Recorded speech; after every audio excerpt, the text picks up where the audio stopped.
but in the way that my mind processes, it's like everything is philosophical, man. Everything is about worldviews. Everything has to be diagnosed down to its little, tiniest little atom or spark or not spark, quark or whatever. Yeah. I don't know if that's a personal. That's a pretty good thing. Hey, should we start the podcast? All right. Yeah. Okay. Hey guys, what's up? My name is Dylan. I'm here with Mark Bennett. Thanks for coming on the show.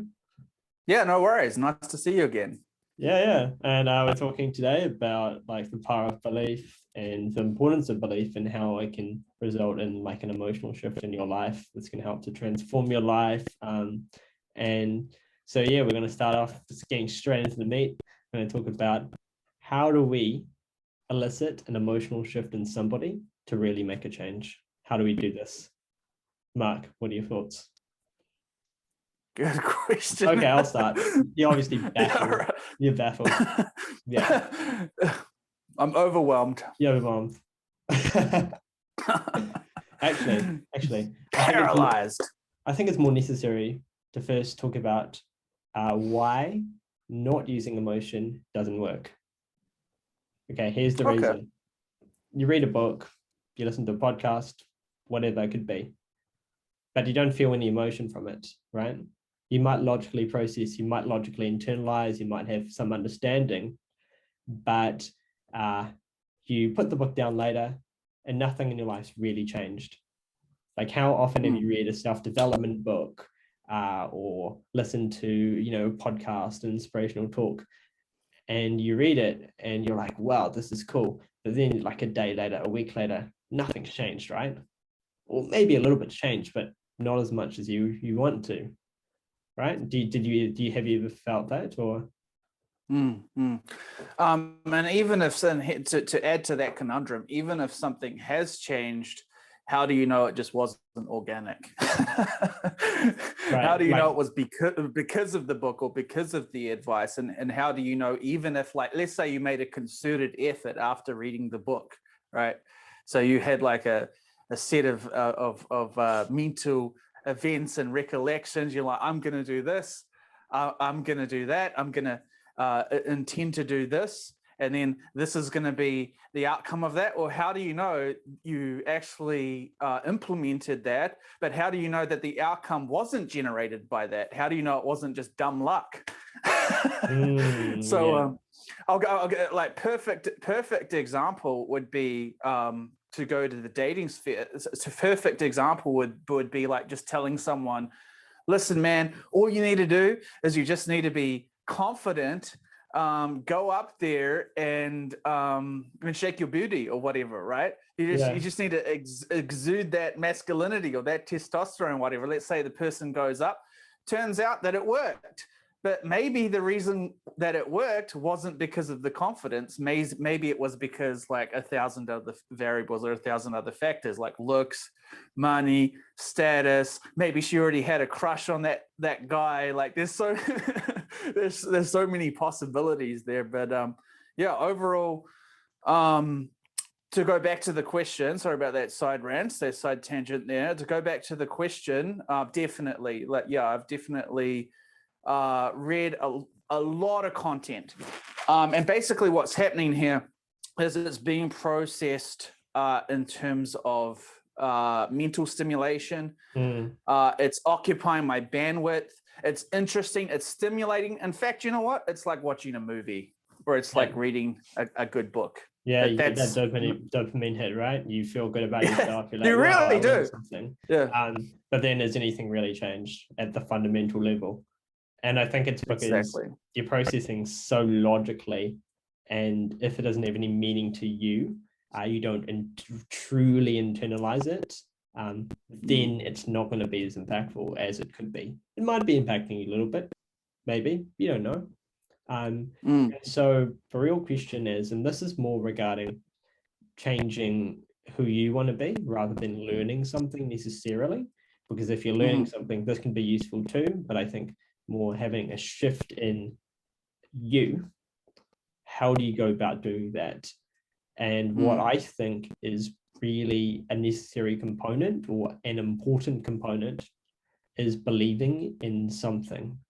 And when I say belief, I don't mean it like because often when people say belief, they think, oh, belief equals religion, right? Mm-hmm. And so they almost turn themselves off to that idea because of some preconceived, notion or judgment. But what you might not realize is belief is very powerful, and it doesn't have to be in terms of religion. It could be, but we're not going to be talking about religion today. That's a completely different topic to get into. It's a whole another can of worms, which has its own power as well. But we're going to be talking about belief to elicit that shift. Yeah. Yeah, just in terms of like obvious examples. So for example, at university, I studied philosophy. In philosophy, there's a branch of philosophy called epistemology. Epistemology is basically, if I say it in like a word format, it's basically how do we know anything that we know, right? And if you think about the order, so of course, belief is it plays a significant role in the branch of epistemology, because before knowledge, of course, comes belief. And if you go by, for example, if you go by Aristotle, he would actually just argue, or this was his exact definition of knowledge, which is pretty much still universal. It is contested in our little academic circles, but to the common person on the street, basically, when they think of knowledge, they're going to be going through this process of what is called justified true belief. So in order for something to be knowledge, right, it has to be the first condition in that definition is it has to be true. So it's a true belief. It's not just because people have all sorts of bizarre beliefs, but it has to be a true belief in order to constitute as knowledge. And the second factor, of course, is that a true belief typically has to be justified. It can't just be asserted. You can't just make a random claim. It can't just be relying on random informations or byproducts of chemicals or faith claims or belief claims. It has to be ultimately justified, right? So here's an example that we might bring up in, say, epistemology. Again, it has no religious connotations whatsoever. Might be, for example, if you're being chased by a tiger and there's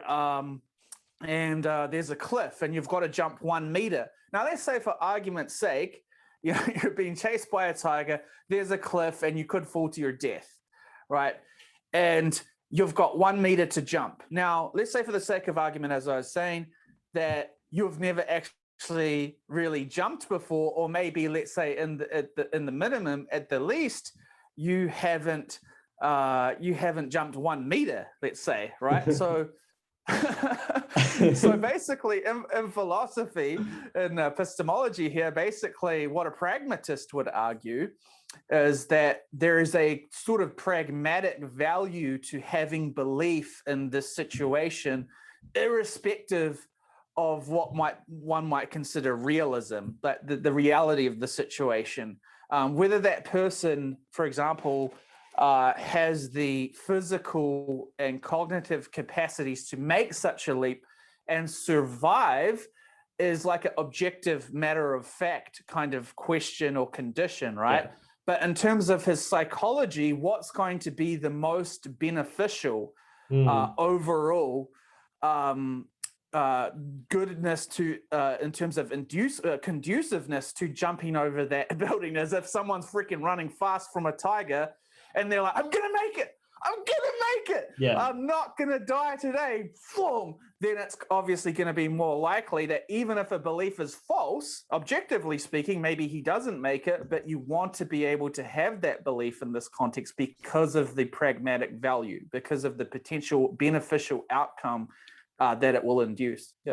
Yeah, exactly. Like, you don't know what's going to happen, right? Jumping over that cliff, you don't know if you're going to make it, but having that belief is so beneficial because it's the thing you need in that moment to achieve that result. And so Absolutely. it doesn't matter about what is correct when it comes to belief, when it comes to some shift or change, like jumping over the cliff, achieving a goal.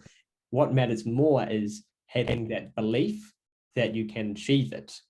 And that indirectly and sort of ironically almost helps you get over that cliff, get to that other side. And this leads into, and I think you mentioned it, how do you know anything? And it's really tough to know and validate that a claim is true. You could even argue that nobody really knows anything. Does anybody know anything? And when you realize that, and you start questioning how people are coming up with their assumptions and coming up with what they think and the claims they make, then you start realizing that people are almost faking what they know. It's almost like faking it till you make it in your career, in your job, whatever. People act very confident in the claims they make. But when you think about it, do they actually know if these claims are true? But then I could argue, does it matter if they know? They might not be conscious that they are, in a sense, bullshitting themselves, but it's still helping them. It's still helping them because they can then go into that job or go into that scenario and have a bit more of that confidence. It's a double-edged sword, and I agree that you need to have that awareness. And that's where I'm stressing, realizing this, that nobody knows everything, gives you freedom. It gives you freedom because when you know that nobody knows anything, it's freeing. You can freely admit, hey, I don't know what's going on.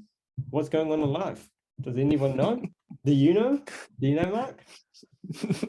No. So you can kind of realize that nobody knows anything, realizing that's freeing. But when you know that nobody knows anything, you can get some confidence in the fact that you don't know, right? Because you don't know, you can feel confident in simply the claim that I don't know. I'm confident that I don't know. That is useful, right? Because when you know that you don't know, you can start building on top of that. That's almost your foundation, and you can start realizing of things and saying, it doesn't matter that I can't validate this because things are very hard to validate. It doesn't matter. What it does mean is I can build on top of this. Yeah, it's amazing that you're coming up with this just as, you know, a byproduct of your process of thinking and your thoughts, because basically, again, I mentioned epistemology earlier, which is our theories of knowledge. There's actually a position exactly more or less as you described just then. It's actually called foundationalism. So it's basically, if I were to describe the thematic pattern or the overall structure of it, is basically you want to reduce all of everything that you think you know, everything that you think you believe, and you want to reduce it to something that is very small and tiny and something you can grasp on, put your grasp around, and you're like, I can actually know that. And in this case, an example of that, which you might have just given or displayed, would be the observation or the realization that actually I don't really know shit all. So when you're saying I don't really know shit all, you could even argue, and in fact, this is kind of ironic. You could even some skeptics are so skeptical, they're called Pyrrhonic skeptics in the history of philosophy, that they actually thought that itself was also a knowledge claim. So when someone realizes that they don't know shit all, they were like, well, do I know that? And then they're like, no, I don't want to claim to know that either. They became like basically they became like radical skeptics. They became like the worst kind of skeptics to the point where it was literally pragmatically ridiculous. Worse than anti-vaxxers, huh? I mean, to be fair, there's like I would say that was like the most extreme form of skepticism you could possibly come to and conclude. But there are some versions of skepticism that are not necessarily that extreme. You can sort of go up in the hierarchy a little bit. But for now, let's just stop where you are a little bit, because I don't think that was the ultimate intention of people who, like Socrates, for example. Socrates, a perfect example of a very ancient Greek philosopher who knew that he knew nothing. He, for example, one of his quotes is, there's many great quotes, of course, but one of his quotes is something like, again, I'm paraphrasing this, there's something like, there's two kinds of people. Basically, in the first category, you've got the fool who thinks that he's wise. And then in the second category, of course, you have the wise person who truly knows that they're actually a fool. And that's closer, of course, to what he's saying a philosopher, a method of philosophy or approach to philosophy that even you just utilized without, of course, following the trajectory to the history to, oh, it was that guy said it. It's like, no, you figured it out on your own. You definitely figured it out on your own in that sense. But yeah, anyway, so going back to the belief side of the coin in terms of the so basically there's one other observation I'll make at this point, and that is basically, so for those of us, and you might be in this category, again, we all start off places and end other places anyway, so it might not even matter. But you might be in the category of someone who thinks, well, who really cares what the ultimate answer is? Who really knows if there is a God or if there's no God, or if, for example, I really possess a soul, or do I lack a soul, or is my consciousness pretty much illusory, or is it not illusory? Of course, we take this. These are the fundamental, interesting questions we cover in like very early classes early on. So they're called the big questions. The class was called that one, right? And so some people might respond to that sort of situation, and they might say, I can't answer those questions, and I'll never really know the answers to those questions. But what I have found and what I have discovered is that belief works. Belief works. And so this group of people, again, I'm not representing them perfectly here, but they would be considered under the umbrella of pragmatism or the pragmatists. If you want a popular cultural example of this, of someone who sort of fits into this picture a little bit, the example would be Jordan Peterson. Jordan Peterson doesn't want to fully make like really crazy claims about reality, where he just knows like there's a hierarchy of angels and there's a hell and there's a heaven and there's demons and there's an overall creator. He's more someone who examines the utility of belief. And he's someone who examines sort of like what would happen if we didn't have these sort of axioms, if we didn't have this sort of way of behaving. Basically, he would argue that our life would deteriorate without belief. He would be one of those people who would say, actually, humans actually cannot do anything but believe, because if they are to stop believing, the practical consequences, the practical effects would be so bad that basically your life would collapse in and of itself. As he would say, you would collapse into chaos. And that's why he thinks basically like the antidote to chaos is organization, it's structure, it's making your day one day better at a time, doing one thing better so that the day before, or doing one less worse thing, very pragmatic, so that your day is ultimately better every day, accumulatively and gradually. And this is especially helpful for those people who are on the doomer side of the scale, who are like, everything is over, everything is lost. We live in this postmodern world. We live in this post-truth world where just like my brain is scattered and there's information overload, and maybe I feel depressed now and I feel anxiety later. and everything is just chaotic for some people. And he's just saying, oh, hold on. Let's just come back to the pragmatic utility. Let's just come back to the pragmatic value of belief and see how your life could be and how you would then feel, back to that emotional side of it, would be radically different than if you just gave up and stopped believing. Yeah, going to the topic of sort of where we form belief, because you said that we fundamentally as humans need to believe things, but where do these beliefs come from most people, right? They come from our conditioning, what people tell us, and what we hear, what we consume. Right. And Absolutely. So that is so radically important when you realize how important belief is, that you've been exposed to so many different things which might not be serving you or might not be in your best purpose. And so it's interesting that we, or a lot of people sort of understate or aren't interested in learning about belief and how it can help them when they are believing, but they don't realize it. Exactly. I think it's a woo-woo concept. There really is no such thing as what I would call like a belief era theorist. So basically, there are people.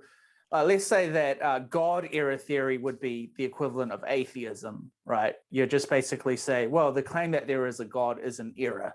Again, this is in philosophy. This is not common usage. This is philosophical usage. Then there's some people who might say, like my former thesis advisor, he would say there's moral error theory, right? Moral error theory, meaning there is no real objective morality out there in the sky, out the pie in the sky, in the universe, and so forth. Reality is more like a subjective condition of human beings. So in that sense, he's a moral error theorist. But here's what you could definitely argue. I mean, this is such an easy argument to make, is that really a belief error theorist doesn't exist, because even the person who is the most black-pilled, the person who has the worst doomer psychology, is ultimately a believer in some sense. He just and maybe perhaps even the most minimal sense that you could go. There's some beliefs that are occurring there, but he needs to restructure, reappropriate beliefs in a form of a structure in order to basically continue to live and to continue to exist. You can't exist without these sorts of beliefs. It's impossible. Even if they're false beliefs, as you were saying, like you were talking about social conditioning, which is basically other than empirical first-hand conscious experience, it is the primary way in which we adopt all and any thinking, beliefs, thoughts, language, of course, ideas, but beliefs included. So yeah, I completely agree with you in terms of like belief being fundamental. I really don't know if I could even, here's a challenge for you, Dylan. I'll challenge myself as well. But really, is there any devil's advocate argument that you could potentially make? Again, this is all off the cuff, so we haven't really thought about this in advance, to where like a human being could have zero beliefs and be fully black-pilled in that sense. Now, someone could say, well, someone could potentially have no beliefs if all they have is all knowledge. Hey, maybe that's God. Maybe God has no beliefs and he only has knowledge, right? But of course, that's a very abstract, hypothetical example. The pragmatists and other groups of philosophers, like the existentialists and others, they would want to bring us back down to earth, a little bit closer to earth anyway, and think like, is there, obviously there's no one, even if someone did claim to only have knowledge, first of all, we might think that they belong in an asylum. That's actually possible. That we would be like, whoa, this person is crazy. they think that all they have is knowledge. A lot of people would think that person is a little bit cuckoo. Not saying that's right or wrong, because popularity is obviously not a good decider. It's not a good criterion. But yeah, like, is there any example you could come up with, or I could come up with, where absolutely zero beliefs in a practical sense that a human being could have, and he could like just keep going and existing and flourishing, or even not flourishing? I think the point being is that someone who doesn't have beliefs is ultimately going to face an incoming, imminent death of some type. Even if it's not physical, it will perhaps be psychological. That's a really good point. I think it goes to what we define as belief as well. So I suppose that is something like the necessary parameter, because if you're saying that things could be objective, for example, color, or what do you call it, water, things like that, they aren't belief concepts, those are things. If you define them as things, then you could probably live your life outside of that, right? And be able to function in a certain way. And I imagine you could probably believe, come up with a system where you don't necessarily agree or disagree with things, but in itself, that's a belief. So that's sort of the contradictory thing, is by nature of the word, you kind of need to be somewhere. It's not something where you can be off the system, because in itself, it requires you to be in the space of belief. Even if you don't believe in belief, it's still within the space of belief. So it's a bit of a strange one. Yeah. I mean, basically what you're arguing at that point is, as you said, it's about definition, which ultimately means it's about semantics, right? Yeah. So it's a semantics sort of issue. And of course, people are very pedantic about semantics, well, at least in my background, especially because we have these types of conversations, all sorts of conversations, but an obviously popular conversation, at least this discourse was popular back in like the 2010, 2011 era, would be the new atheist discourse of people being pedantic about what exactly is the definition of atheism, how to identify as an atheist, because theists and atheists always contest this. And to be honest, I think that's going to be like a never-ending debate / discussion. It's always going to be like that. But in philosophy, just like in science, in a sense, you have to have a common ground in order to get off, to get things started, to get the conversation started. And that's why, although I would say obviously there is some variance with definitions of belief among philosophers and theologians and whatnot, there also has to be like a common ground definition so that we can actually have a conversation, so that we can have a discourse with one another. And under that perception, under that understanding of belief, as far as I know, the belief in the external world around us. So you gave an example earlier of like, well, it's not really a belief because this is like a rock. I can touch it. I can feel it. I can smell it. Who knows what the hell a rock smells like, though? What sort of rock is that? Don't think that's what a kind rock. of person smells a rock? But of course, so in philosophy, we would definitely go towards the skeptical side of things there, and we would say, well, even in order to get off the ground, in order to think that there's a rock in front of me, that I'm touching the rock, then you would have to have a sort of certain faith, a certain confidence, a certain trust in your own cognitive faculties, in your own sensory experience. When, of course, you could argue also, of course, that even in the less extreme version of skepticism, where we're questioning every sense experience and we're questioning everything we're experiencing, is that really how it is? That's more like Descartes. If you've ever heard of Descartes, he's famous for like, I think, therefore I am. That's his quote, or at least a translation of it. So there's you got Descartes there, but when it comes to these, sorry, I've just lost my what would I just say? What did I bring up just before Descartes? Oh man, I'm confused. Oh, I know what I brought up. Yeah, so I was going to go to a simple example of skepticism. So a more simple example of skepticism would be like just a cognitive illusion, right? So Descartes had that more radical skepticism. He had that more like, is there an external world? Or is it kind of like a dream? Like when I'm dreaming, I don't know the difference between the external world and my world. It just seems to be the same thing, right? So then we can question the same thing, of course, when we're awake, if we grant that assumption. We can say, well, is that external world really there? But let's take it to a more practical, mild or moderate version of skepticism. And let's just say, well, there is a world out there, but we do still also have cognitive illusions. So there's a lot we can't be certain of. Just like reflections in the ocean and so forth and such. So there's that as well. So, but no matter what, I can't.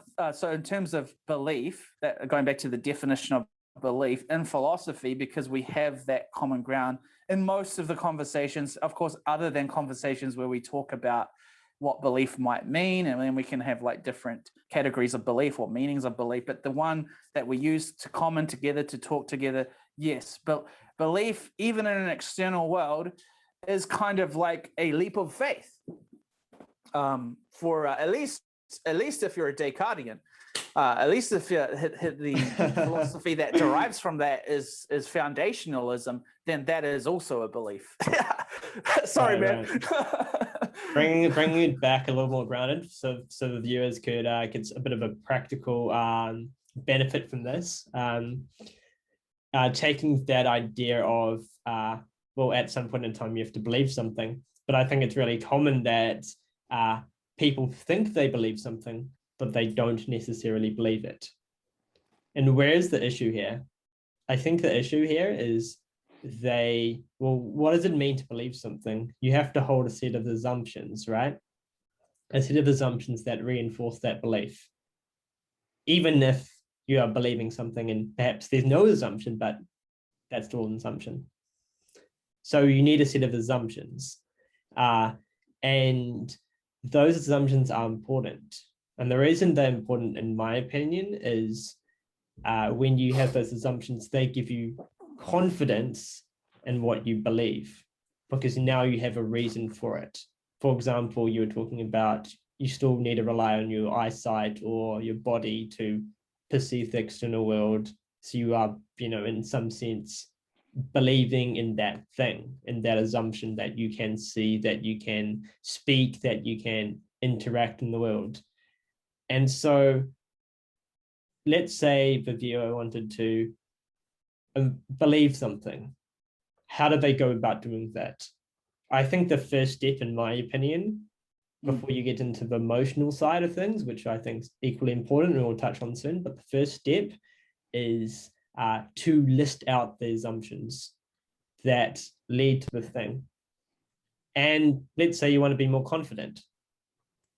It doesn't matter if those assumptions aren't accurate now. It doesn't matter if the assumption that perhaps I'm a really good speaker, so that makes me confident, doesn't necessarily matter if that's not true now. That's also in itself a belief, right? An assumption is also another belief. You don't really know if anything's true. Mm-hmm. But having those things which point to something else, so these imply this, which something else implies that, I think that's really powerful. And that's the first step in practically mapping out how to create or transform yourself by believing in something. What are your thoughts on that? So basically what you described as a set of assumptions is the equivalent of what I was referring to as common ground between philosophers. So you can't have a conversation, you can't get your foot off the ground unless you've already made a set of assumptions. As you put it, you have to have a set of assumptions no matter what. And this is what in philosophy would be like just axiomatic almost. This is the type of thing that cannot be, for example, it cannot be rationally grounded or logically grounded. I mean, you could rationally describe this, and you could logically describe this, and you could even defend certain arguments with these assumptions and such. So in that sense, it can be. But in the ultimate sense, we are dependent on these assumptions first, and thus all of our rationalizations are, in a sense, post hoc or ad hoc. We're sort of we're post-rationalizing, or we're backwards rationalizing. So we can't do anything. This is a sort of common point that, and again, going back to Jordan Peterson, he would make this. He makes this sort of point all the time. Is that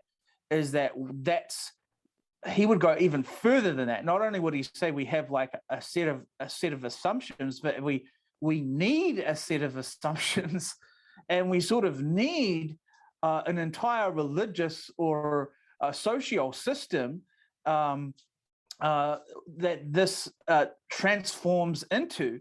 And then we kind of, and again, we have some control over that, but we don't have like complete control. And so the fact that we can, for in the case of Peterson, he would say, listen, there's always going to be a social hierarchy, a social dominance hierarchy.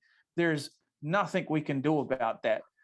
Even if you want to supposedly, dismantle a hierarchy, you're still going to have a hierarchy of some kind. Yeah. There's always going, even if it's more something closer to an egalitarian hierarchy.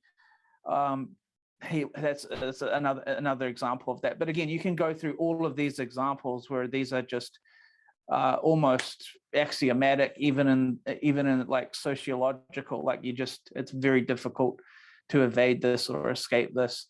So yeah, I certainly agree. I certainly agree with your point. But I was interested, by the way, like, so for you, I guess my question for you, because this is definitely a subject on your mind lately, would be like, what's the connection between like belief and emotions? Like, can you lay this out like in your way or explicitly? What's the connection here? Okay, I would say there's three components. Say there's assumptions, which is the first thing we were referring to, and those lead into you believing something. So that's why it's so important to identify your assumptions, because if your assumptions aren't good, then you're not going to be believing the thing you want to be believing. So those two are really important, really key components. The last one goes into emotion.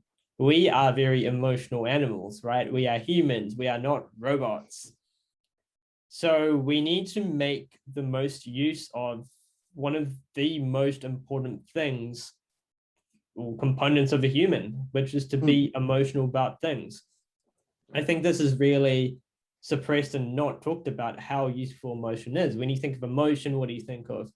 The angry man, the emotional girl, the whatever, any sort of stereotype you can think of. And it's used in a derogatory sense, whereby it's not aiding them. It's bad. You shouldn't be emotional. Right.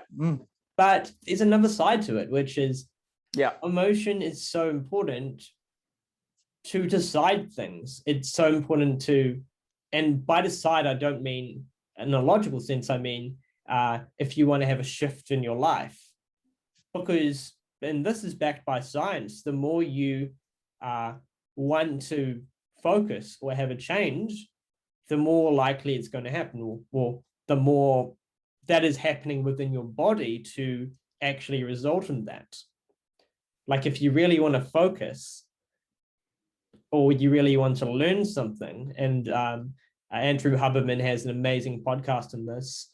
He talks about how as a child, it's very easy to learn, right? You just learn any information which comes your way, very passive.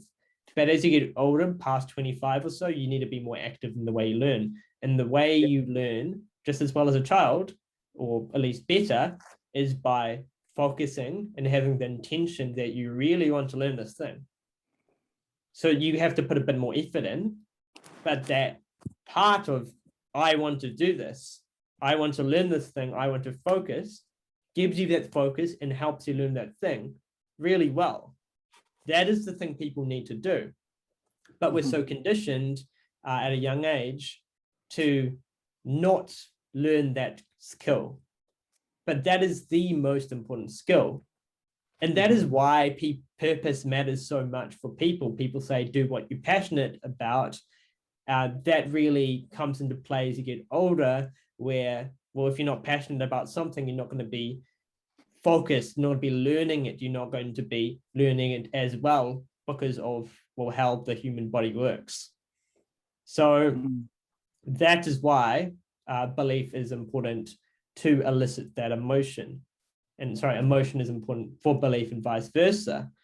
And so how do you actually go about getting emotional about something now that we know that it's so useful? You need to, and I suppose everybody knows how to create an emotion, but it can still be a tough thing to do. I can't exactly explain how it's going to work in you. We're all individuals, but it's about focusing on creating or eliciting a certain feeling. For example, let's say you wanted to be more confident, logically realizing that you should be confident, it's a first step. It's better than nothing, right?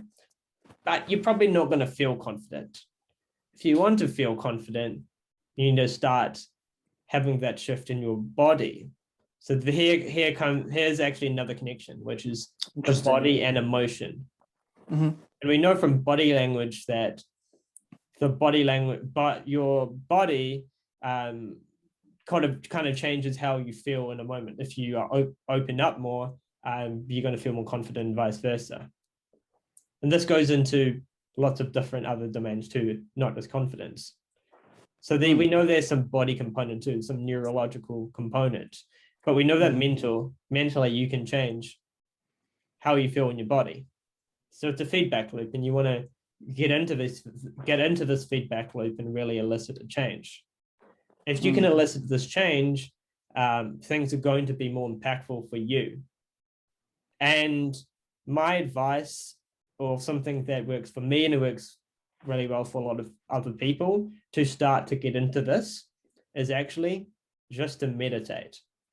And the reason is because a lot of people are not good at sitting down and paying attention to themselves and their own processes, their own neurology. When you can sit down and listen to yourself, listen to your mind, listen to how you think and what emotions are stirring in your body, you can start to work things out. You can start to map things out mentally. Oh, I'm like this, I'm like that because of X, Y, Z, and these things are impacting me in this way. Not only that, but you'll have a bit more control. You'll start to learn how to elicit a greater change in a certain way. Confidence, calmness, relaxation, anxiety. You'll start to notice these patterns. So I think the first area to focus on to create emotion, if you can't do it already, is to focus on meditation. What are your thoughts? Yeah, I guess the first question is like, what is ultimately your goal here? Because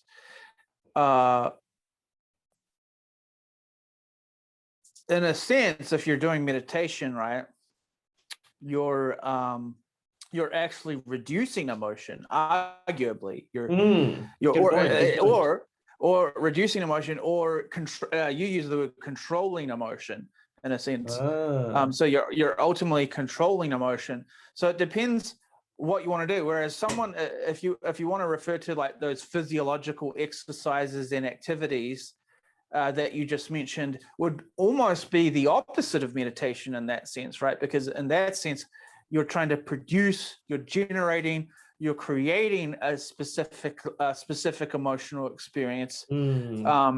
Whereas with meditation, you're sort of like, you want to get that experience under control, or you want to reduce it, or you want to accept it, whatever your Right. goal is. However, in saying that, there's a potential response to these points. So, for example, you could say, well, both physiological activity and meditation are just both ways of inducing various emotional states. So maybe they're not exactly the same identical state, but they will ultimately produce some sort of emotions. But I'm not sure if the common practitioners of meditation, by that I don't mean just random yoga teachers and meditation teachers in the West. I mean more like in terms of like people from the Eastern traditions or mystical traditions. I'm not exactly sure if they would grant that the goal and the ends of meditation is to induce a specific emotional state. But at the same time, they might say something close. I think maybe they would like appeal to the Buddha in the sense that that he didn't gain anything from meditating, but what he lost was something like anxiety, dread, depression. But again, this is a very, as you said, we said earlier, this is a very semantic based issue. Yeah, I would like to elaborate because I feel like I didn't define meditation correctly. Sure. Okay. I would totally agree with what you're saying. Traditional meditation is about what do you call it? Focusing, almost having a decrease in emotional state. And that is really important. And I think people should do that too. But the sort of meditation I want to sort of present today is a type of meditation where you are actively focused on creating some sort of emotion. Okay. Yep. And the way you do it, and the easiest way, is through some sort of transformational entertainment material.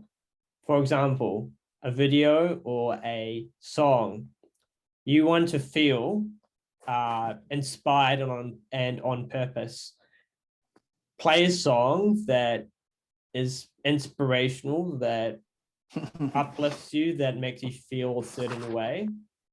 And just don't play it in the background, but actually sit there and listen to it, and maybe even put an affirmations track on the background or whatever. Or you can just say it in your mind, say different affirmations if you want, but sit there and really feel like you are what is some sort of archetype or some sort of feeling that you want to invoke. Yes. So you want to feel powerful. Sit there, I'm powerful. You feel this power in you, creating this shift. And the more you do it, the more you'll feel like that thing you are trying to elicit. So it's a different. So you become kind of a form of an embodiment of it, at least in terms of your own internal and psychological experience. You become it.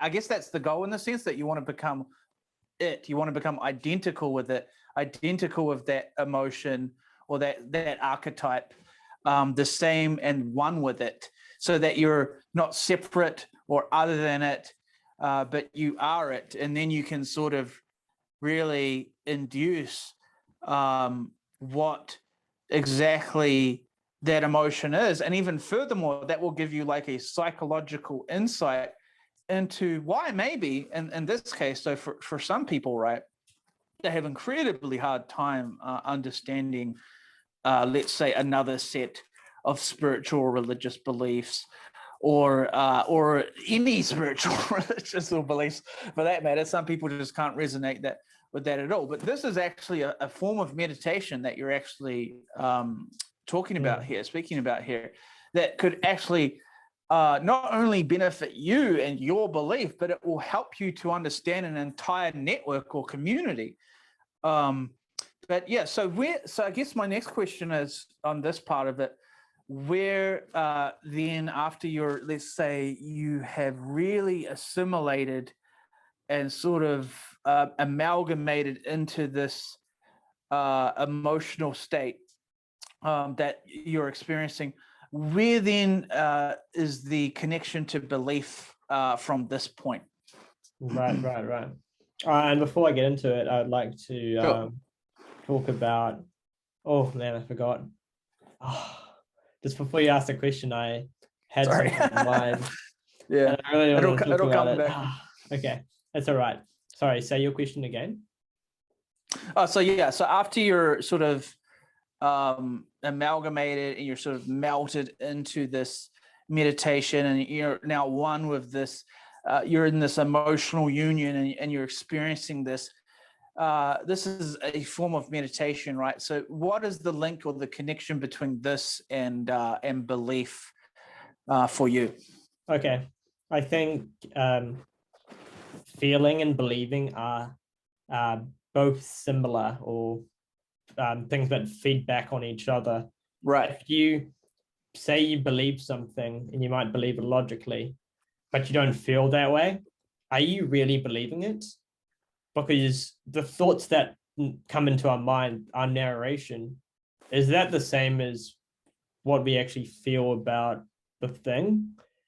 And I would argue that both are necessary components, at least practically. And they're both necessary because if you don't feel something, but you say you believe it, I would argue you almost aren't really. And so that you won't get the benefit of that belief in your life.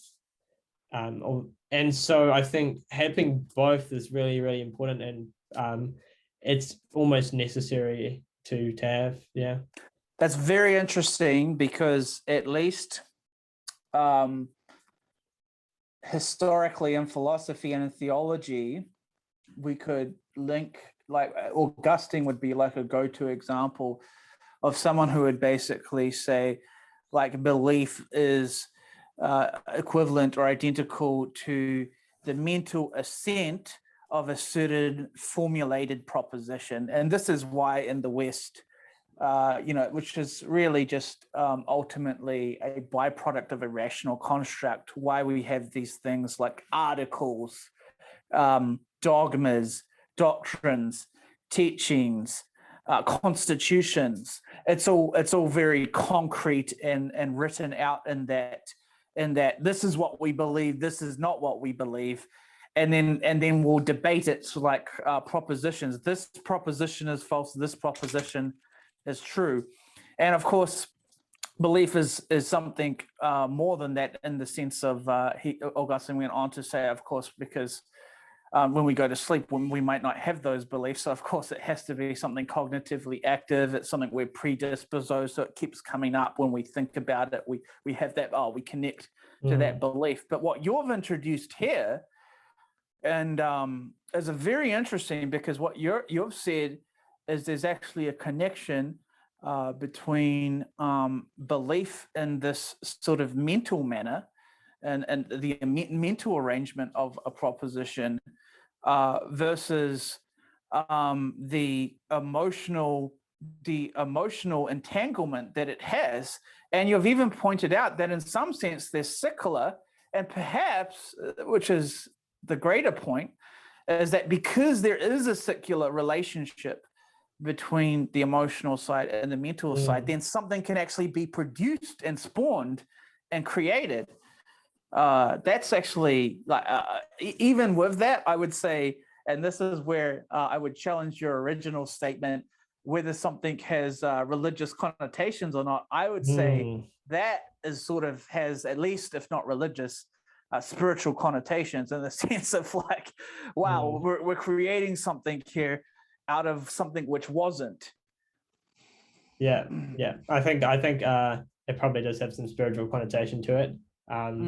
But I usually don't like to get into that first, because people often have a preconceived notion of religion or spirituality, and you have to preface it with like a 1 hour lecture. And here's the question: pragmatically, why do we even need to discuss that first, when there's so much about belief that you don't have to have a connection to that? Like, anyway. Yeah, you don't really need that spiritual side. So And I think a lot of like thought leaders and people that talk about the power of belief, they don't mention the religious side just to as to not turn off a lot of people. You know, even Joe Dispenza tries to get more into science because he knows science is the ideology of the 21st century.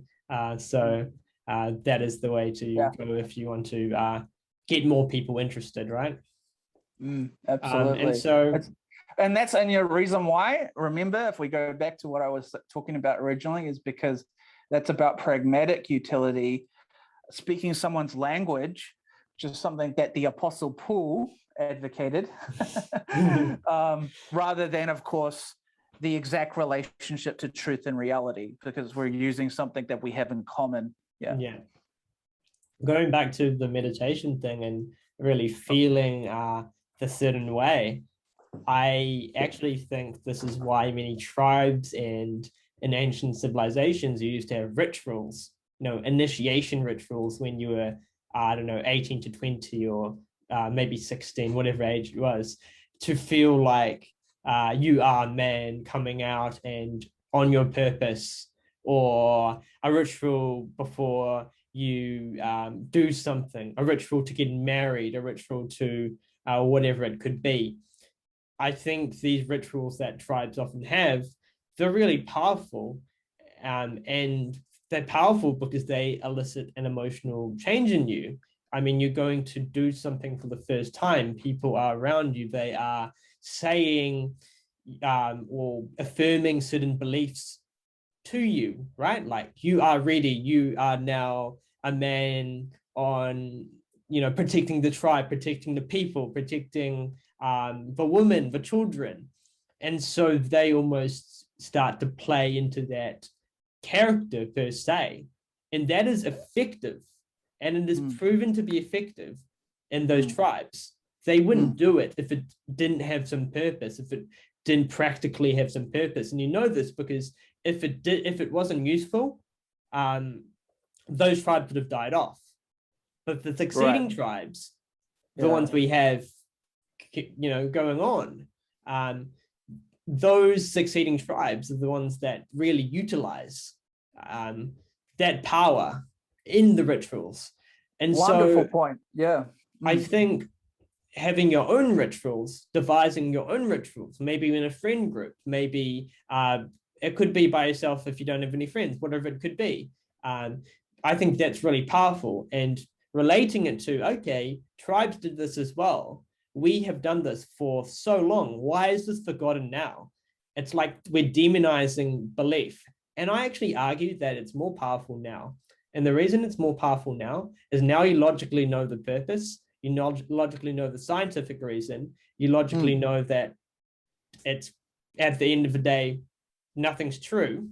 It's coming from a reality that is subjective, that is, there's no base to it. So you can build your own foundational set of beliefs. Now that we know this, you won't fall into the trap of perhaps an ideology or a cult. It's sort of why the cults do this as well, this initiation or whatever you might call it. You won't fall into that trap because you know it's fake. So you can use it to how you want to use it. Do you think, like, I guess a two-part question. One, do you think like the modern equivalent of this is sort of missing in Western society? And two, with respect to you personally, but even more broadly speaking, do you think there's a sort of like a nostalgia or like a sort of like a wanting to sort of reinterject this sort of feeling because of a sense of lostness and despair and like, and I suppose that sort of picks up on like the thematic patterns of what's happening with COVID and all that, with people clinging on to like a certain, like, I'm a pro-vax versus an anti-vax, and there's all this chaos coming out of that, where it seems like there's a general angst in the public that people have, especially in these sort of pandemic eras. But I guess that those are just to repeat those questions succinctly, right? So one, do you think like that's missing in the West? Again, very short. And too, do you personally or broadly speaking, do you have any sense of nostalgia about that kind of thing? I think it's missing, but we have signs of it, but it's just really ineffectively done. For example, Right. you finish high school, university, you graduate from university. That's fine. I was going to use this example too, but yeah, go ahead. Yeah. And you get 10 seconds of fame as you walk across the podium and shake the hand of the dude. Dude, I literally have my 10 seconds recorded too. Oh, nice. Same here, actually. Yeah. So you get those 10 seconds of fame, you get one photo, and then you ushered off. The thing is, in these big communities, you don't have attention. You know that you're just another person out of so many. Right. And you don't feel it. They don't make you feel that inspiration or like, wow, you did this. You spent all these years achieving this. You don't feel really. You're just like, oh, yeah, I got my degree. Cool. Everyone's like, ha, ha. And your friends are reinforcing this too, right? You aren't just like, at my graduation, I wasn't like, holy shit, man. Like, I'm ready. I'm self-ready now. But now, I was not like that. Dude, honestly, we could do a whole podcast on this subject alone. I'm not even kidding you. Like, I've got a lot to say about this, but yeah, go ahead, bro. Yeah, we will definitely have the podcast in university sometime for sure. But the ceremony, well, here's one of the flaws. It's big, and we know that people thrive in small communities where they feel purpose and inclusion, and they know the people in their community and what people say in the community kind of matters to them. And so in this big auditorium where you're graduating, this ceremony is just not sufficient. It's not sufficient to elicit that emotional change. And your peers are also not feeling that too. And so you aren't feeling it because if other people aren't feeling it, it's unlikely, or you're going to start to mirror your peers as well. And that's a really big issue. Not just university, but, throughout, lots of different things.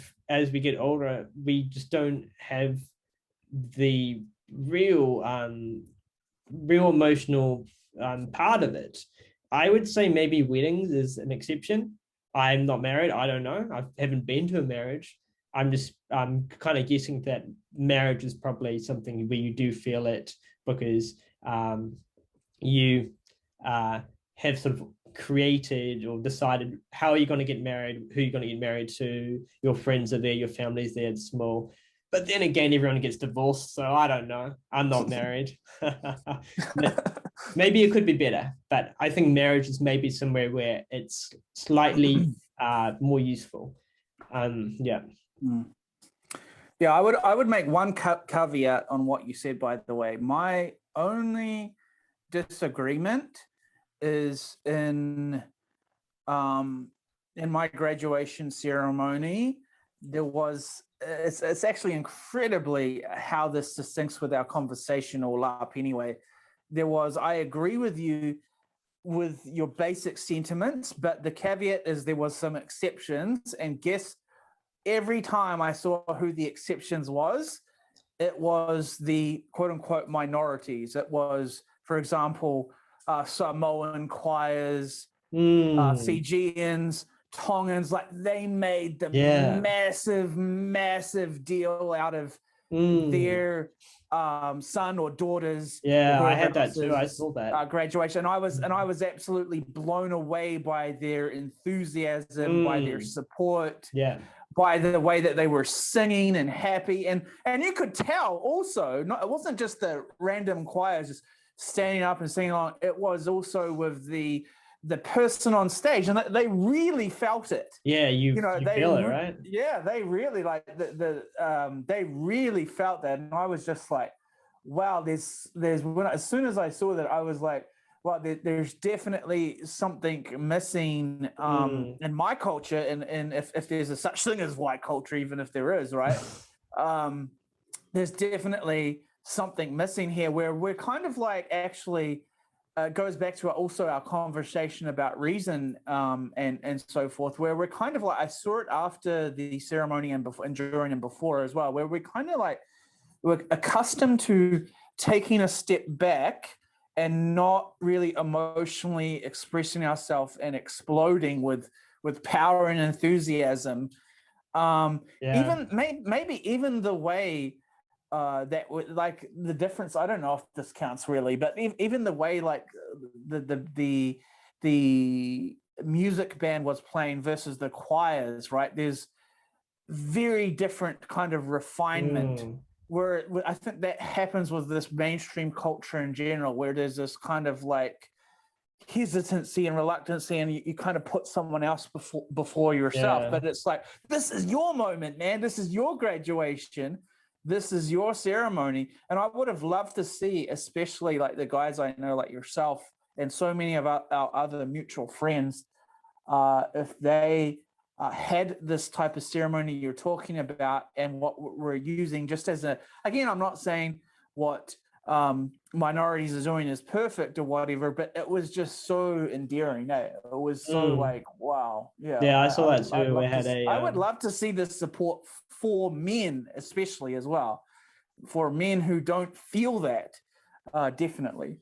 We had a choir or Samoan group that was singing for one or two people, and the like positivity, the emotion, how everyone's faces lit up, not just on standing there, but like even in the crowd of the people seated, we all felt like a lot of emotion for that. And I can't imagine how it must have felt for the guy that was there to like, because I suppose for the Samoan families or Pacific, it's quite rare to go to university and graduate. The percentage is a lot less, and so it was really a big moment for that family, and I think it should be a big moment for anybody. And we need to start realizing that insignificant moments in our lives aren't so insignificant. They are significant. Who is deciding that they aren't worth being significant? Like, we go through so many things. Why is it that we can only, maybe feel something, some significance on a day that is defined, like a birthday, a graduation day, and even then it's not really, we're half-assing it, right? But we should be feeling that significance and make those moments more memorable, more purposeful, more perhaps spiritual, to elicit that emotional change. And I think people's mental health will be better from it. People will feel better about themselves, and people will feel more purpose, because they will get purpose from the milestones in their lives. Yeah, I think that's very well said. 100% agree. Yeah. What was your second question? I forgot it. Just whether I think you really answered it probably. But so is there a modern equivalent in the West, and like whether there's a broad sense of something missing, or nostalgia, or homesickness? Like for example, I'll give you an anecdote here. So for me, wherever I've lived in New Zealand, I've felt sort of homesick, not in the sense that I wanted to go back to or live in a certain city, or the city I was born in, or the city I was raised in, or something, but in the sense of like, I used, for example, as part of that anecdote, I used to go to church when I was being raised, right? Different churches across different cities as well, and then I sort of found something else, like as you know, like a sort of support community for men and among men, sort of like, and also it's like ultimately, which became like a self-development community, right? And I've never really felt that anything really has replaced that sense, because it does give you a feeling of belonging, and a strong feeling of like being a part of something. Part of a tribe as well. Yeah, exactly.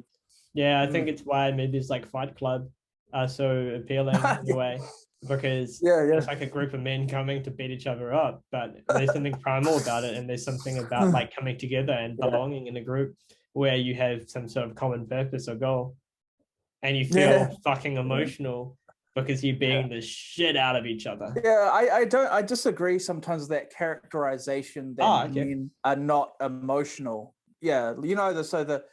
the common thematic one is like toxic masculinity causes us to repress our emotions. I would say, one, we don't express our emotions exactly like women and everyone else. Anyway, we express our emotions in our own unique way. That's definitely, I would say, like a big part of it. But I wouldn't say there's nothing to the idea that men don't sort of stand back and hold out on their emotions. But I think it's just trying to aim for too much, because men are emotional. I see it in different contexts. I'll give you an example. This is a really silly example, but for example, if you watch some animes or read comments of men on anime videos, they might be music videos, they might be videos of a certain story. It's incredible. For example, I've seen even in like a gym workout with like a anime centered characters, and I've saw like hundreds, if not thousands of men typing things like, man, I was working out in the gym and man, I was hearing these words because I've never had a father in my life. And it was like he was speaking life to me.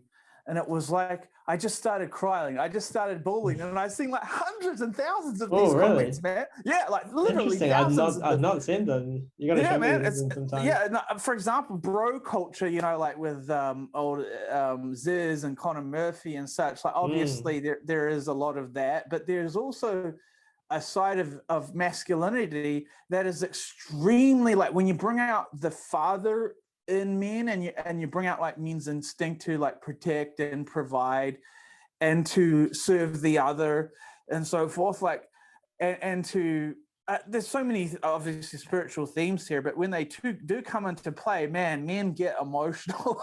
Men get emotional. They just don't get emotional necessarily about the same things that women do, but they can as well. Like obviously we share some things in common we get emotional about, but obviously it's not, I'm not saying that we like necessarily committed to something like essentialism or constructionism. There's obviously debates in these areas about like how much of us is biological, how much is construction, and I'm not necessarily getting into that, but we do know in society that there are fundamental differences that are, if not biological, they are constructions, they are conditioned among us and upon us, right? And so because of that, we do process cognitive experience and emotions differently between the men and the woman, and that's why I think that results in like some commonality and some differences in where and when we get emotional and why we get emotional. Yeah, absolutely. We're going to have a quick little break and we'll be right back. Okay, we are back, and we were talking about nostalgia and homesickness. Was the last question, and Mark was talking a bit about that, and I hadn't answered it yet, so I will.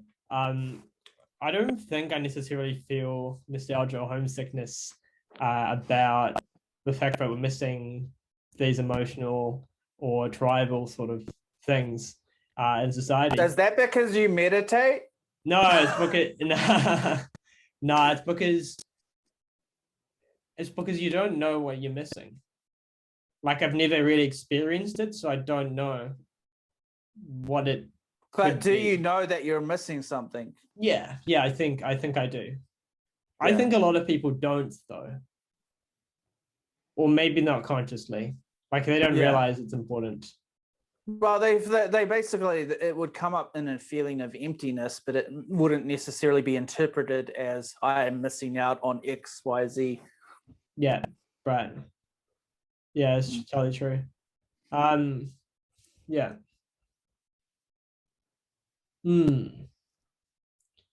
Yeah, but overall, I don't feel it, but it would be cool to have these sort of events in society, and I think we need to have them in society. Yeah, I suppose the next topic is bringing it back to the 4 pillars we mentioned, right? Which were identifying assumptions. Then it was belief, having a certain belief, identifying what you want to believe. and then the emotional side of things too. That's the emotion, the feeling, which, what's the fourth one? Was there a fourth one? Was it a 3? I think it was 3, but we can add 4 now. Like, how do you want to connect everything here? What do you mean? I don't know, like conclude in terms of like, well, obviously you're talking about, I think I could be mistaken here, but you're talking about like creating a belief, right? Yeah. How does somebody go about creating a belief? Yeah.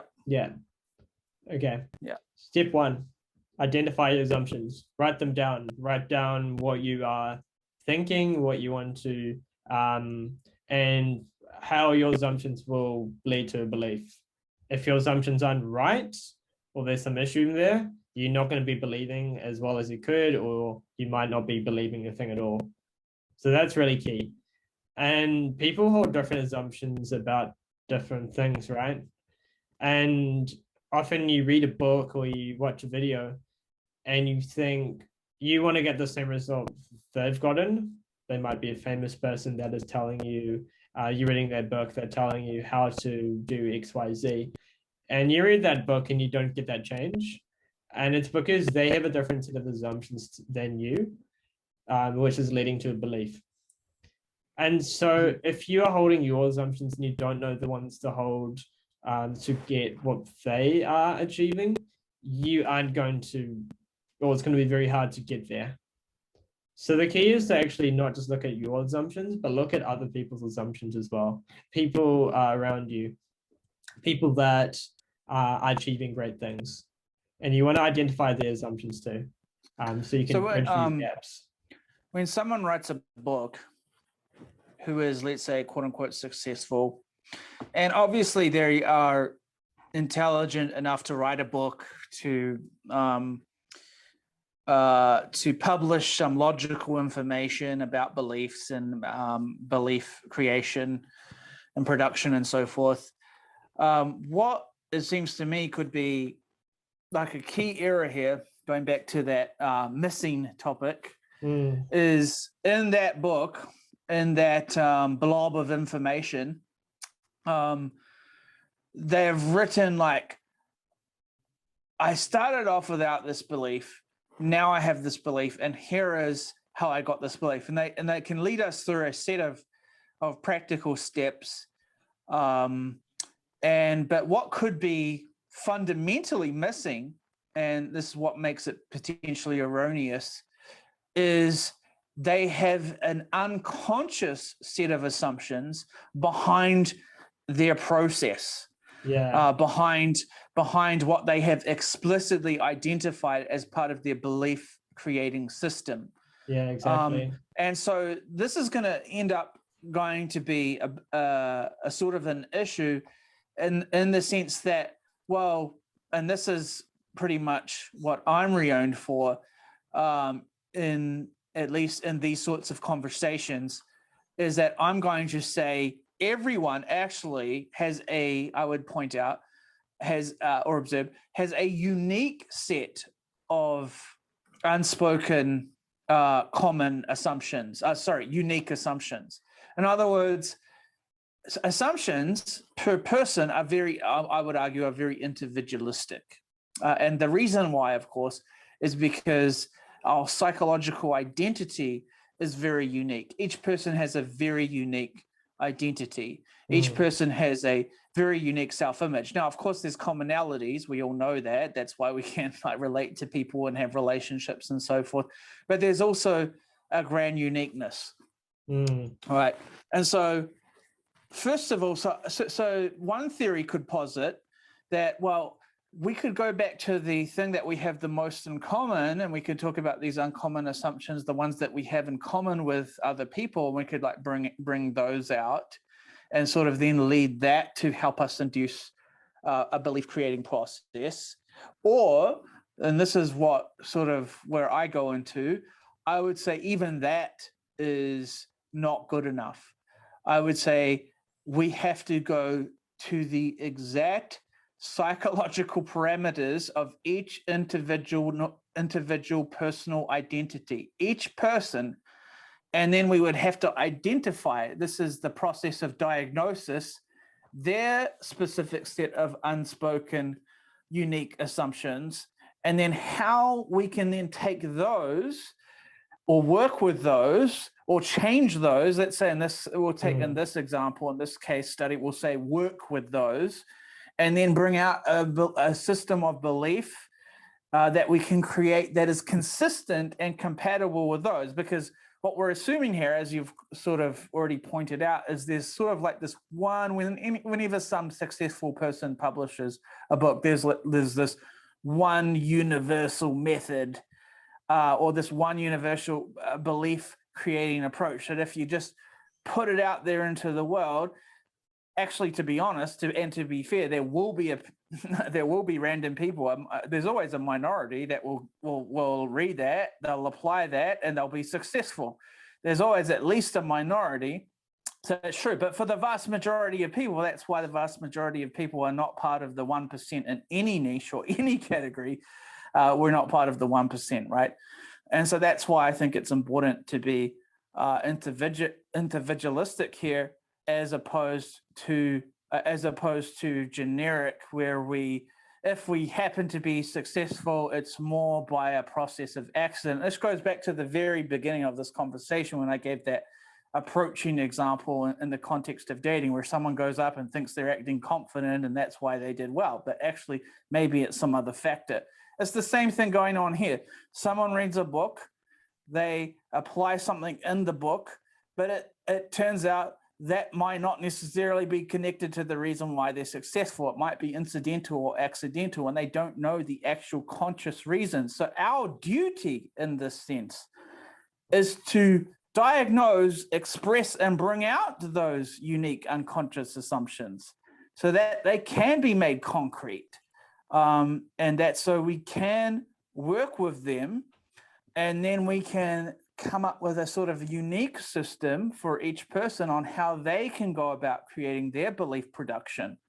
But yeah, sorry, I just kind of wanted to hammer home that point in the sense that this represents my position. Yeah, I'm not sure like if you have anything to. I would totally agree with that. I think people often don't know what they are assuming. They don't know their assumptions.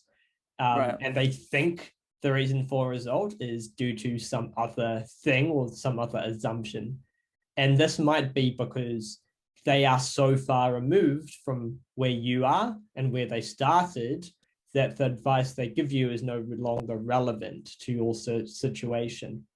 And so it's about figuring out, as you said, what are these unconscious assumptions they actually hold. Interesting. So not only psychological relevance, but now you've added a great one, external situational relevance, because they might have just gone in one ear and out the other as well, like in terms of their lifespan. So great point. Yeah. Yeah, there's a lot of things that they might not realize. And this is really called the content creators gap, right? Where the content creator is so far removed from you. And this is an issue. The way I think you could practically look to resolving or bridging this gap is to actually start to think about, okay, what's the real reason? They think a certain way. They are assuming this set of assumptions, but is that actually the reason? And so it's about questioning what they think and really trying to work out if it is true or if it makes sense or if it could be applied to you.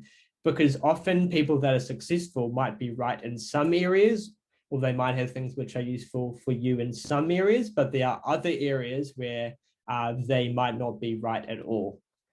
And so you need to identify that. You can't. Yeah, I mean, it would just be obviously silly to just be like, read the biography of Donald Trump or Bill Gates or whatever, and just be like, you know what, I see their life trajectory and now I'm going to emulate and copy my own version of that. Yeah. Like it's impossible as well. Yeah, exactly. Like you can't just read Donald, Trump's book and say, I'm going to be a real estate investor. And then, no, I don't have any money to start, right? I don't have a small loan of $1 million. And so you might not be in the same situation as somebody else.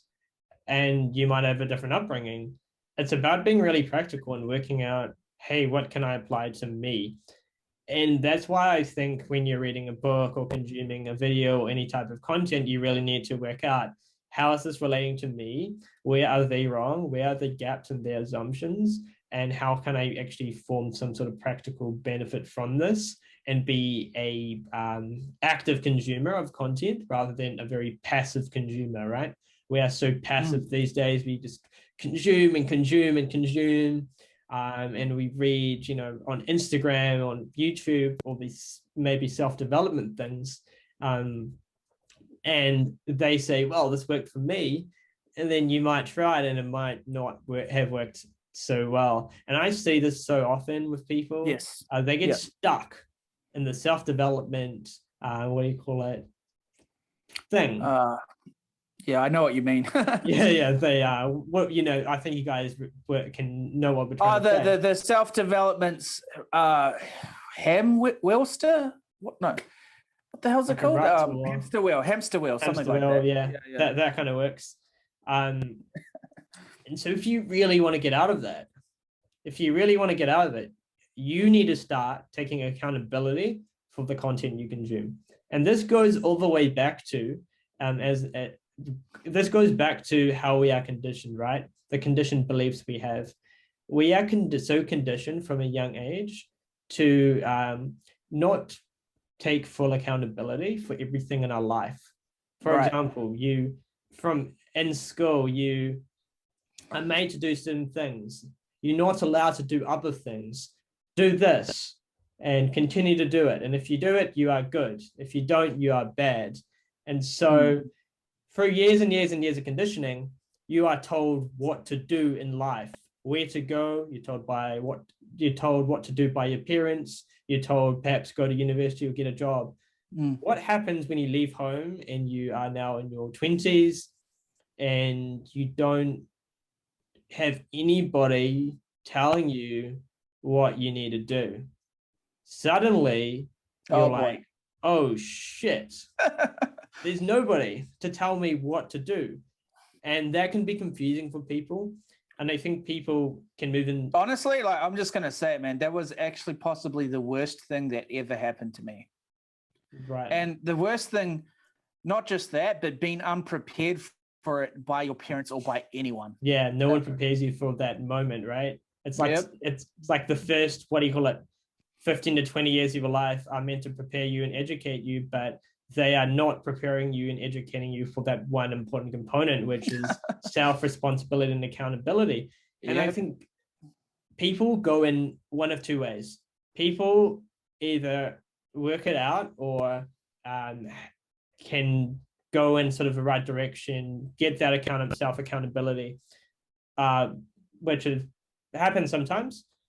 But another issue is, and a lot of people fall into this, is they lose it. They distract themselves. They might do drugs. They might do anything to hide from the fact that they don't know. And that really scares them. Like, they don't know where they're going in life. They don't really know why they are in the job they are in.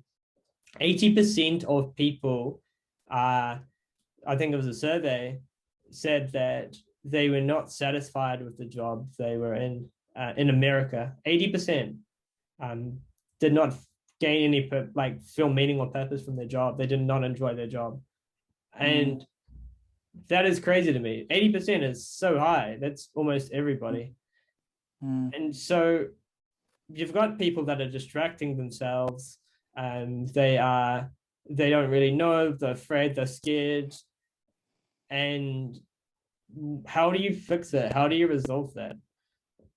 And it's about really taking that accountability that you didn't have or that you were never taught. And that's going to be really scary, but it is so necessary to do because you're going to have to figure it out sooner or later. Yeah. What would you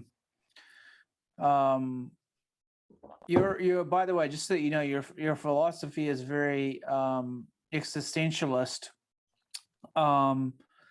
What would you say, by the way? So they would say, actually, this is the perfect moment to interject their concept of what they would call existential angst. So their version of angst applied in this context actually makes perfect sense. So say, again, going back to the cliff example, you're at the cliff and there's nothing forcing you to fall off the cliff or jump off the cliff, but there's nothing holding you back either. You're seemingly in this kind of position where they would call you have absolute, complete freedom. They think of freedom radically. They think of freedom very excessively. Sorry about that. This is how existentialists, this is how they view freedom, right? Oh, okay. So, and this example is bringing out this kind of like, I could fall off the cliff, I could jump off the cliff, I could hold back off the cliff. Like, there's this infinite set of possibilities here. Mm. And the perfect example of actually, and this is what they call existential angst, of where this actually applies, is exactly the context that we were just talking about. With that moment where you're kicked out of home or university is finished and you're out in the big wide world out on your own, and you have no concept of, so this I'm adding to your concept of responsibility and accountability. I would add in this existential context the concept of freedom as well. You have no sense of your own power, your own freedom, on what is actually possible, because it's not even occurring to you how free you are, how radically free you are in this sense to decide out of an infinite set. And that angst, but that angst is generally what people feel, though. That angst is what people feel. Like, I could go to university, I could go to this city. Too much choice, right? Yeah, Too much choice. It reminds me of the modern dating market. So much choice. It's absurd. It's ridiculous. And that's sort of what existentialism is a little bit about, is about responding to that absurdity and to that meaninglessness. And they respond like you do, in the sense of, they say, because there is no inherent or intrinsic meaning to any particular action or any particular outcome, or to the universe as a whole itself, they say that you create it. That's what you do. But that's part of what I would say is the freedom here that no one recognizes they have at that age. Imagine at that age, if we knew about freedom and we knew about responsibility, if we knew about those concepts, are like, to me, you know what? They're like two, like, if you think of the, even the Christian, but the Hindu as well, they have a version of God, which they conceive as a trinity, as triune. So God is one being, but he's multiple persons. So for me, freedom and responsibility are like two co-eternal equal powers of a Godhead. You know, they are, if I knew about those concepts specifically at that point in my life, at that age, life might have gone very differently. So do you think knowing is sufficient, or do you think something else is more necessary? Because you have so many options, as you mentioned, and that can be scary for people. How do you best go about working out what option to take, or feeling comfortable with the fact that there's so many possibilities? Is that something you just need to spend more time with, or is there some way that you could perhaps get there a lot quicker? This is where I would say this comes back to what you said earlier in the conversation, but also in another conversation we've had. This is where you kind of just have to jump in and you just kind of take that leap of faith. Right. I'm not going to cover like the existentialist version of that, but it's like right now, you, practically speaking, have your experienceometer is now 0. at that point in your life, like, yes, of course, obviously, objectively, you have a collective set of experiences from the age of, let's say, 0 to 21, right?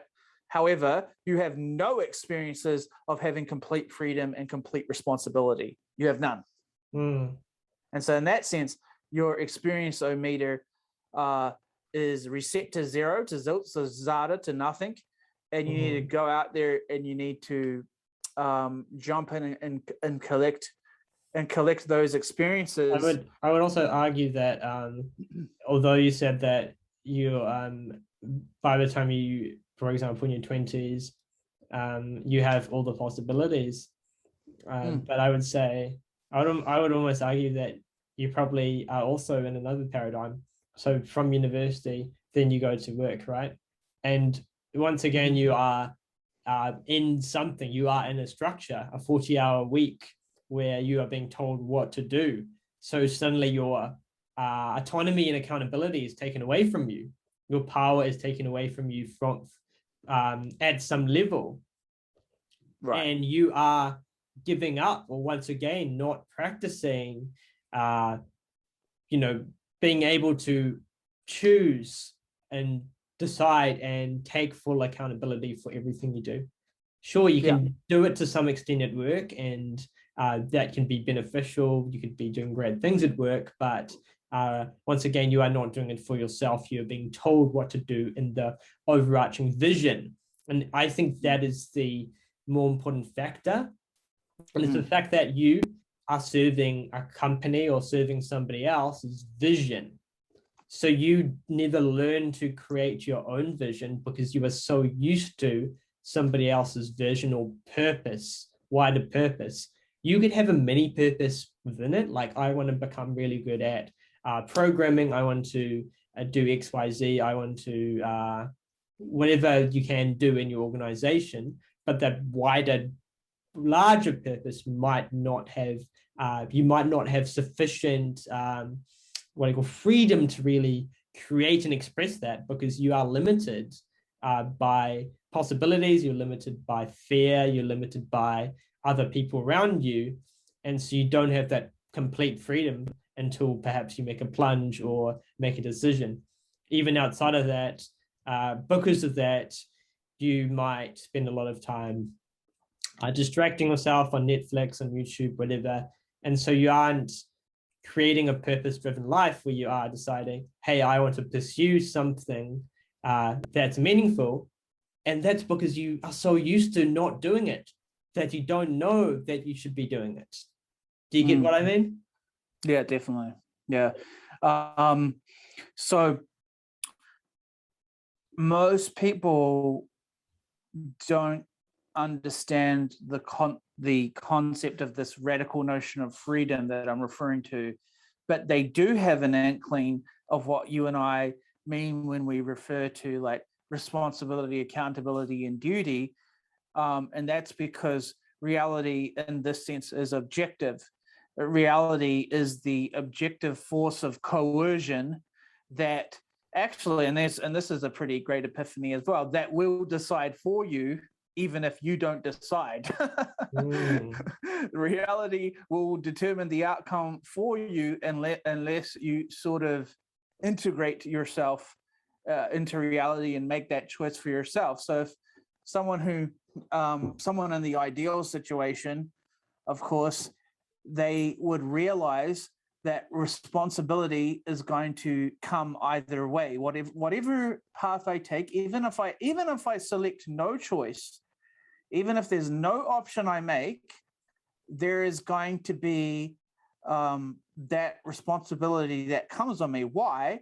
And this goes back to an earlier conversation as well, because you can't just do nothing, in the sense that ultimately your world around you will crash, and that will force you to go down, even if you're the worst person in the world, to go to social income and ask for assistance. And then when something goes wrong with that, then you have to go back and you have to keep doing even these small little things. Reality forces you, if you want to live. And of course, the majority of humans actually want to live. fortunately, there's suicide, but in the case of majority of humans, they want to live, so they're going to do the smallest thing they have to get by. But the ideal situation here is someone who knows about absolute freedom. They take this leap of faith, and they also are aware of the consequences, right? They are aware of the incomplete responsibility and accountability that will come no matter what path that they take. But as you said, I do agree with you in the sense of like freedom eventually, especially if you basically, I think that's really, what every man in a sense is sort of working to build. He's working to build that empire, so which it is set up into a situation, into a position to when they've taken so much responsibility that now they're more on the 60-70% of side of responsibility, and now they have 30% freedom, and they can do whatever they want with that freedom. So practically, as you said, pragmatically speaking, that's the reality. That's the two co-eternal gods, the two co-eternal powers of freedom and responsibility. Yeah. I really like how you bring it back to the philosophical side of things. It's really unique, and it's a different way to view it. And I think that's quite missing from a lot of people when they talk about these concepts. Having you here is really cool because I get to see a different side of things, and almost. Yeah, I'm actually, to be honest, I'm actually toning it down. Oh, really? Because I actually I guess you could say psychologically, philosophy is now at least a part of my personality to some extent. So when I talk with people, I have to be more relevant, more pragmatic, and more, because obviously the issue that we're talking about now is very pragmatic. But at some point in your life, you will, and this amazing, this has happened to you at such a young point, you will adopt a philosophy, or you will cycle through multiple philosophies or spiritual religious systems, and you'll come to a conclusion. And I usually take these philosophical systems, religious systems, and more or less as a useful framework for where I am in life, right? And so there's going to come a point, this is my prediction for you and for me and for others like us, is there's going to come a point where, because we are using a particular a group of thoughts, that we are going to the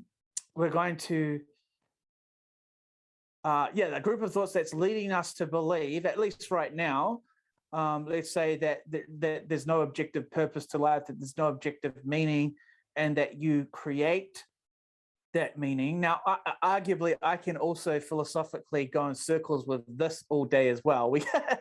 For example, we could say, well, then if there is no inherent purpose or meaning, then what about self-creation? Is that not then the ultimate inevitable outcome of a universe that has no purpose and meaning, and thus in its own right an objective sort of purpose and meaning? That's the issue I have with a lot of philosophical people, is they get stuck, right?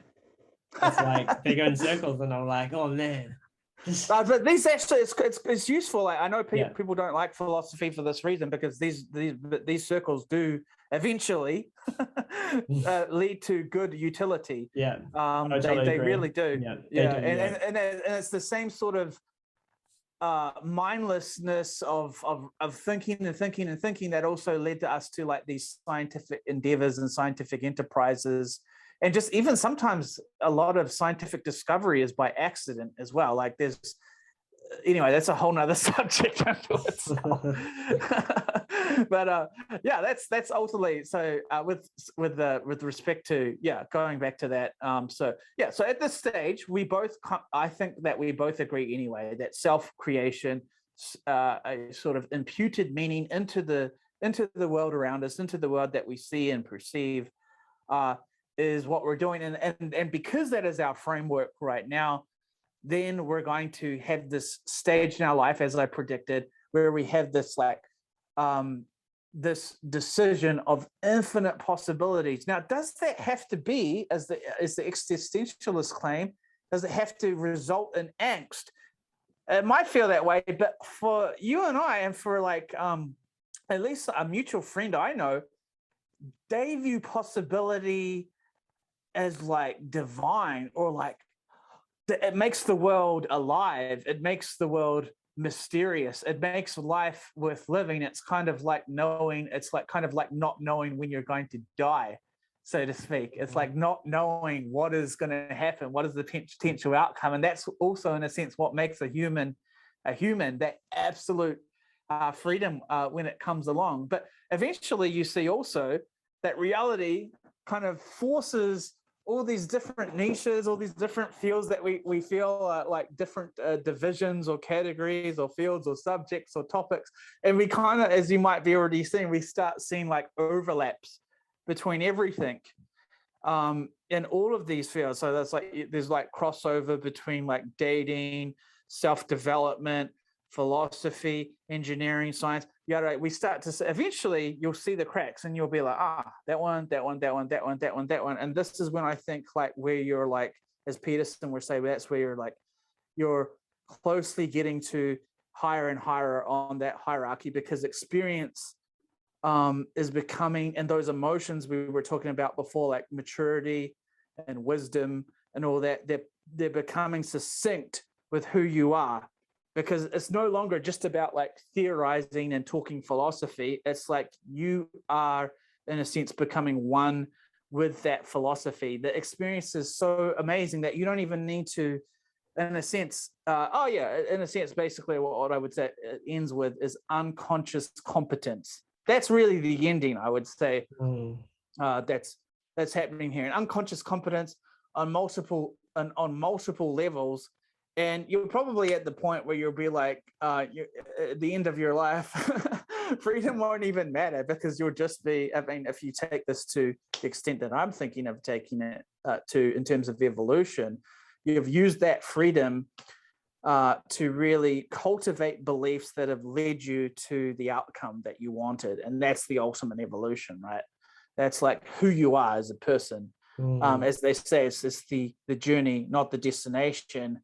But in a sense, the destination is also the journey, and the journey is the destination. Just to this is gonna be like philosophical food of thought there, and that's who you are. The journey is who you are, but so is the destination, I would say. And the destination is the journey, and the journey is the destination. Aphorisms. By the way, Buddhists are way. By the way, in terms of like Western rationalism, Easterners and Buddhists are way worse at this. They love koans, and I do too personally. What's I love koan? Koan is basically like a paradoxical dilemma, like these sort of semantical claims. How do we say or spell that? Koan or koan? Yeah. Koan. Koan. Right. Probably like the most go-to classic example of a koan is like if a tree falls in a forest and no one is around to hear it, does it make a sound? Right. There's all sorts of like paradoxes like that. But what they do is they use a set of koans as a set of teachings in order to induce people into thinking beyond rationality and really inviting people to come inwardly into their own internal experience and see the world as it is, more so with your direct visceral perception of everything and your unconscious competence, rather than just this Western rationalism. You know, there's a sense in which we understand the world in terms of knowledge and belief more thoroughly than anything. Then, as I was saying earlier, than like articles, faiths, doctrines, propositions. And all of this kind of where I affirm this, I don't affirm this, I argue for proposition B, I argue against proposition B, I lack belief in proposition B. Instead of all of that, it's like, that's fun, that's a good thought experience, it's playful, and it might lead us to helpful things in the future, but it's not like the same as our actual experience of reality. Our experience of reality is just like one concrete, visceral thing that is taking place. Very different things. But anyway, so that's a bit that's a bit philosophical there. Yeah. Right. No, I love how you put that. Yeah, and I think we'll wrap this up. All right, bro. So, yeah, thank you so much for coming, Mark. Good to see you again, man. Really appreciate Good it. talking to you. Good chatting to you. Excellent. I hope to Excellent see you in the podcast. future. Yeah, right. we will definitely be back for another podcast. Maybe about university, maybe about superheroes. Yeah. Who knows? Take care, man. Yeah, you too, man.